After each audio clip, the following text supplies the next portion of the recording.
Hello students. पिछले lecture में अपन ने अक्षांश और देशांतर का बारे में विस्तार से अध्ययन किया था। इस लेक्चर के अंदर पृथ्वी की गतियों का अध्ययन करेंगे। पृथ्वी की दो मुख्य गतियां हैं। उसमें पहली गति है घूर्णन और दूसरी गति है परिक्रमा, जो सूर्य के चारों ओर पृथ्वी परिक्रमा करती है। पृथ्वी अपने अक्ष पर लगातार घूमती है तथा 24 घंटे के अंदर एक पूरा चक्कर पूरा करती है। इसी गति को घूर्णन गति कहते हैं। और सूर्य के चारों ओर परिक्रमा करते हुए पृथ्वी को 365 दिन और लगभग 6 घंटे का समय लगता है। इस गति को वार्षिक गति या परिभ्रमण गति कहा जाता है। पहला घूर्णन। पृथ्वी अपने अक्ष पर पश्चिम से पूर्व घूमती है, हमने अध्ययन किया है। पृथ्वी की इसी गति को घूर्णन गति कहा जाता है। पृथ्वी जब एक पूरा चक्कर लगा लेती है तो एक दिन होता है। इसी से इस गति को दैनिक गति कहते हैं। पृथ्वी जिस धुरी अथवा अक्ष पर घूमती है वह एक काल्पनिक रेखा है जो पृथ्वी के केंद्र से होकर गुजरती है और उत्तरी तथा दक्षिणी ध्रुवों को मिलाती है। पृथ्वी का यह अक्ष अपने कक्ष के तल से प्लेन ऑफ ऑर्बिट के साथ 66.5 डिग्री का कोण बनाता है, अर्थात इस कक्ष तल से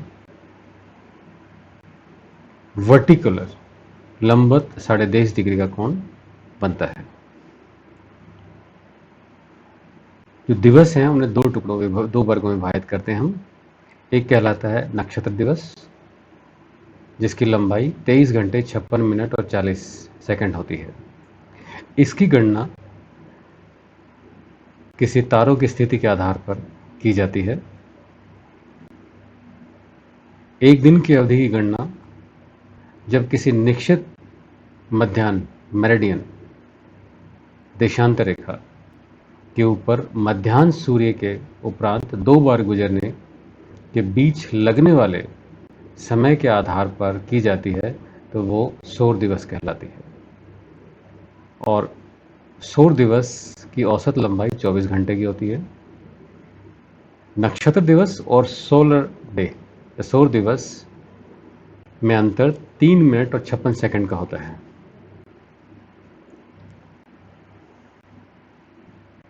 अपन ने अध्ययन किया है कि पृथ्वी जो है पश्चिम से पूर्व की ओर घूमती है और इसे घूमने में 24 घंटे का समय लगता है, अर्थात पृथ्वी इस 24 घंटे में 360 डिग्री घूमती है।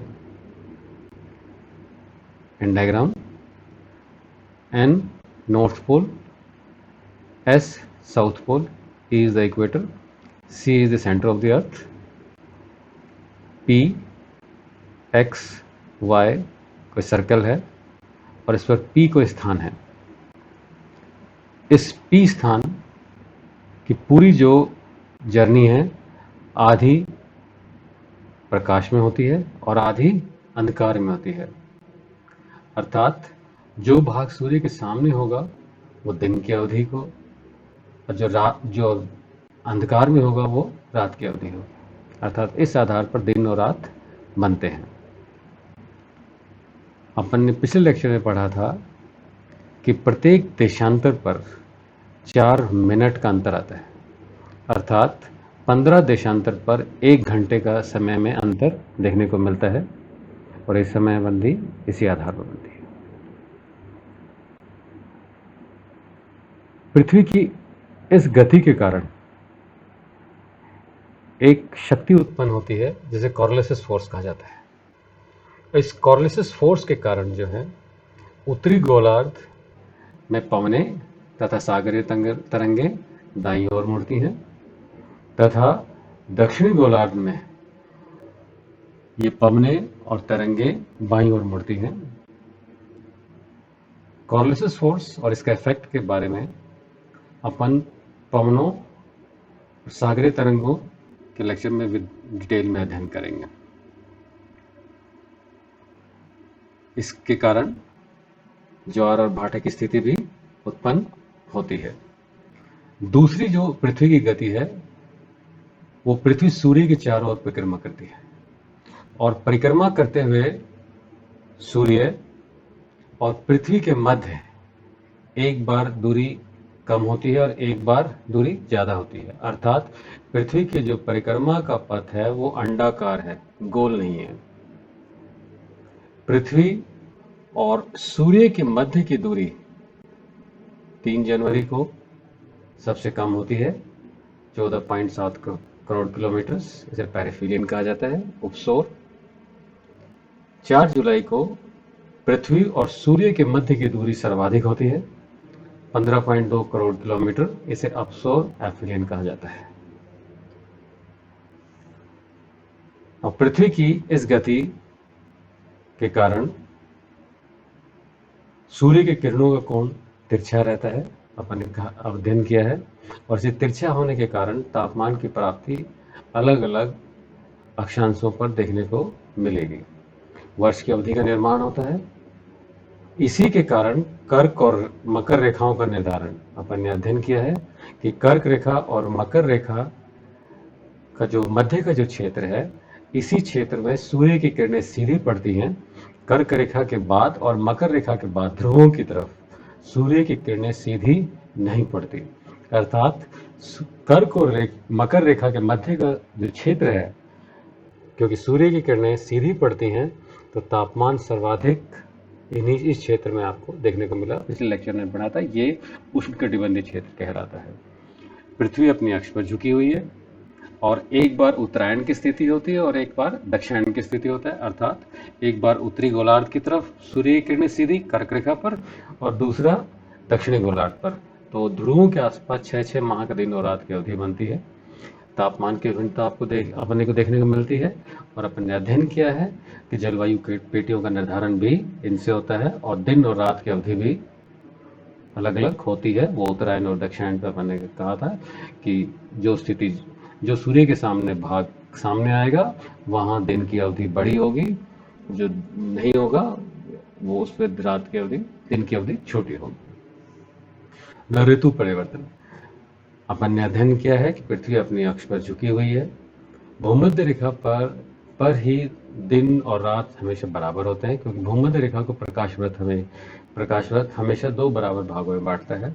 परंतु क्योंकि पृथ्वी अपने अक्ष पर 23.5 डिग्री झुकी हुई है और सदा इसी स्थिति में रहती है, इसलिए भूमध्य रेखा के अतिरिक्त उत्तरी और दक्षिणी गोलार्धों की सभी अक्षांश रेखाओं को प्रकाश व्रत 2 बराबर भागों में बांटकर भिन्न भिन्न ऋतुओं में असमान रूप से विभक्त करता है।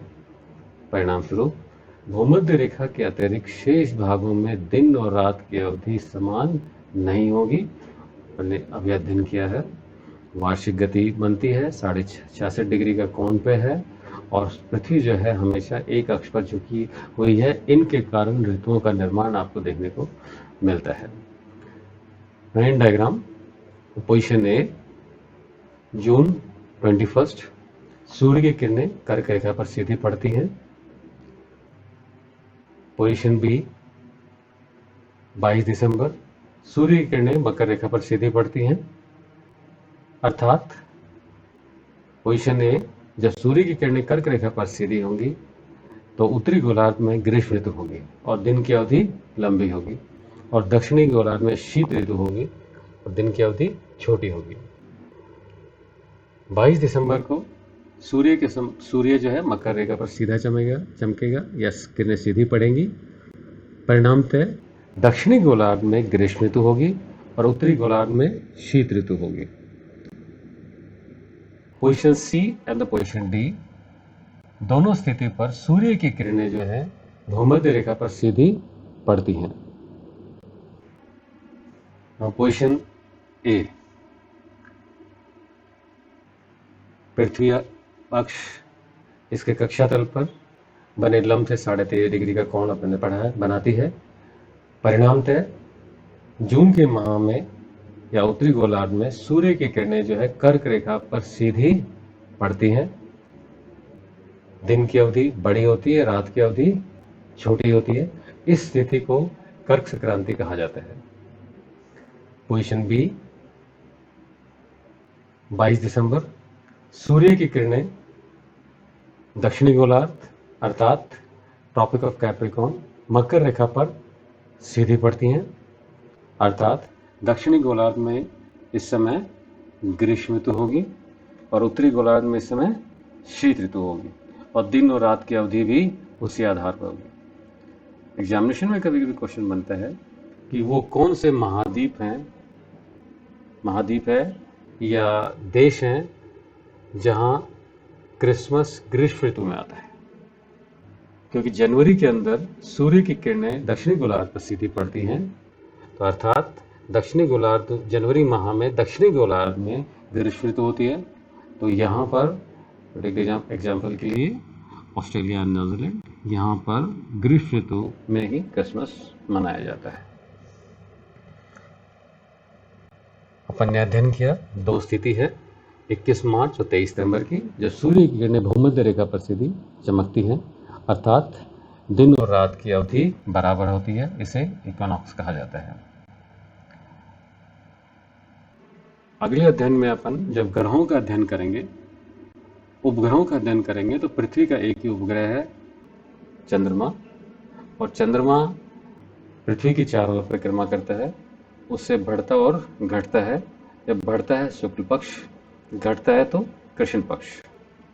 सूर्य, चंद्रमा एवं पृथ्वी की एक रेखीय स्थिति को सिजगी कहते हैं।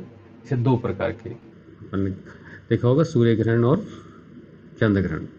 सूर्य, चंद्रमा, पृथ्वी, सूर्य, पृथ्वी, चंद्रमा, पहली युति और दूसरी वियुति की स्थिति कहलाती है। डायग्राम में मंथ वाइज सूर्य की किरणों का कोण 21 जून ट्रॉपिक ऑफ कैंसर कर्क रेखा, 22 दिसंबर ट्रॉपिक ऑफ कैप्रिकॉर्न पर किरणें सीधी पड़ेंगी, और हर माह पर इन दोनों रेखाओं पर पड़ने वाले कोण के आधार पर ऋतुओं का निर्धारण हमें देखने को मिलता है। पृथ्वी के बारे में उपसौर और अपसौर को मिलाने वाली रेखा सूर्य के केंद्र से गुजरती है, इसे एप्साइड रेखा कहा जाता है। पृथ्वी और सूर्य से ऊर्जा मिलती है। अपन ने अध्ययन किया है कि ऊर्जा का एक ही स्रोत है, सूर्य। पृथ्वी अपने अक्ष पर पश्चिम से पूर्व घूमती है, अपन ने अध्ययन किया है, और यह गति 16 से 10 किलोमीटर की, लगभग 1700 किलोमीटर प्रति घंटे की चाल से चक्कर लगाती है, और इसी तीव्र गति के कारण पृथ्वी का आकार बनता है, और पृथ्वी का आकार दोनों ध्रुवों पर थोड़ा दबा हुआ है, नाशपाती के शेप में आता है। यह इसी गति का परिणाम है। सूर्य के बाद पृथ्वी का सबसे नजदीकी तारा प्रॉक्सिमा सेंचुरी है। घूर्णन अक्ष के आधार पर ही अक्ष और देशांतर का निर्धारण किया जाता है। इस कारण पृथ्वी पर भौतिक और जैविक दोनों क्रियाएं प्रभावित होती हैं। अपन ने अध्ययन किया है इस गति के कारण कॉर्लिसिस फोर्स उत्पन्न होता है, जिसके परिणाम स्वरूप पवने और सागरीय तरंगे उत्तरी गोलार्ध में दाईं ओर और दक्षिणी गोलार्ध में बाईं ओर मुड़ती हैं। इसका विस्तार से अध्ययन करेंगे। Thank you.